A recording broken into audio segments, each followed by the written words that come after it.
un accident tragique en une force extraordinaire. Sans bras, sans jambes, il a traversé la Manche à la nage, participé au Dakar et prouvé que rien n'est impossible.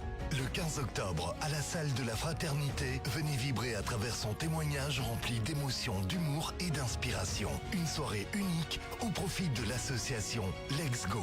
Réservez vite vos places et préparez-vous à repousser vos propres limites. Info référencepro.be. Impact FM, à Fort-Jeune.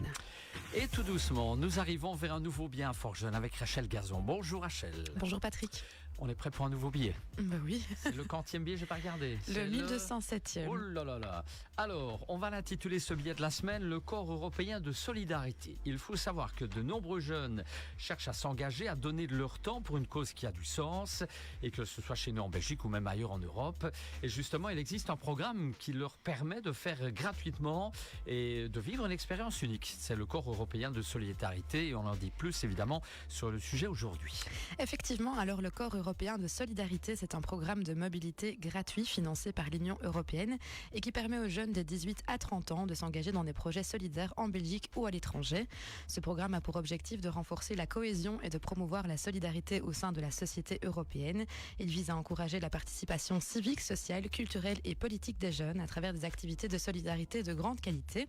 Et donc pour les participants, c'est l'occasion de vivre une expérience inspirante, de contribuer à relever des défis sociétaux, mais aussi de développer des compétences utiles pour la suite, que ce soit pour le parcours scolaire ou professionnel. Concrètement, quels sont les types de projets auxquels on peut participer dans ce cadre européen de solidarité ? Alors, il existe deux grandes formules. Tout d'abord, il y a les projets de volontariat. Ils permettent de partir comme bénévole, seul ou en groupe, dans une organisation à l'étranger ou en Belgique pour une durée allant de 2 semaines à 12 mois. Les projets de volontariat peuvent par exemple consister à accompagner des personnes ou des communautés vulnérables, à participer à des actions en faveur de l'environnement ou encore à soutenir des initiatives éducatives et culturelles. Et l'avantage, c'est que la majorité des frais sont pris en charge. Le transport aller-retour, les repas, le logement, mais aussi les transports sur place. Alors ensuite, comme autre formule, il y a les projets de solidarité qui, eux, se déroulent dans le pays d'origine du jeune, c'est-à-dire en Belgique pour les jeunes belges.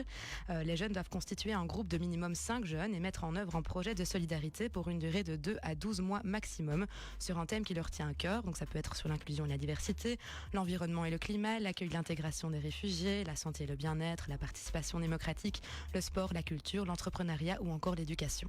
Rachel, quelles sont les démarches à entreprendre pour se lancer ? Alors tout d'abord, en Fédération Wallonie-Bruxelles, il faut savoir que c'est le Bureau international de la jeunesse qui gère ce programme. Donc toutes les infos pratiques sont reprises sur leur site www.lebich.be. Et sinon, la première étape pour les deux types de projets, c'est de s'inscrire sur le portail en ligne du corps européen de solidarité. Donc pour les projets de volontariat, le jeune devra ensuite rechercher un projet qui l'intéresse et une organisation d'accueil, puis trouver une organisation de soutien en Belgique, labellisée par le Bureau international de la jeunesse. Celle-ci aide à préparer le départ, reste le contact pendant l'expérience et accompagne aussi au retour. Et alors pour les projets de solidarité, chaque membre du groupe doit également s'inscrire sur le portail. Ensuite, le Bureau international de la jeunesse accompagne dans la préparation et la demande de financement qui se fait lors des 3 appels à projets annuels. Voilà bien. Comme chaque semaine, on rappelle qu'un Fort-Jeune est là, disponible pour les questions éventuelles. Oui, alors tout d'abord pour les jeunes qui souhaiteraient se lancer dans le corps européen de solidarité, il faut savoir que dans 2 semaines, dans 1 semaine et demie, on organise le salon du jeune bourlingueur. Donc ce sera le Bureau international de la jeunesse sera présent. Donc ce sera l'occasion de leur poser les questions, leurs questions s'ils souhaitent se lancer là-dedans. Et c'est un salon qui s'adresse d'ailleurs à tous les jeunes qui ont un projet de voyage. Donc s'ils souhaitent faire une deuxième réto, du volontariat ou même 2 semaines de stage à l'étranger, c'est aussi le salon qu'ils ne doivent pas manquer. Et autrement, je rappelle notre horaire de permanence. Donc on est ouvert du mardi au vendredi de 12h à 17h.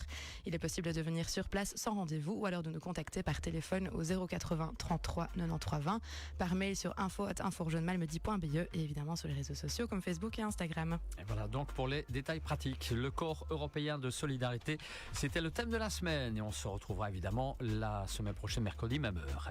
Merci Rachel. Attention brouillard. Oui, mais je ne prends pas la voiture. Ah ben ça va fort bien. Allez, d'ici les informations de 8h, un peu de musique et la pub. Avec Litry Confort Malmedy, retrouvez les meilleurs conseils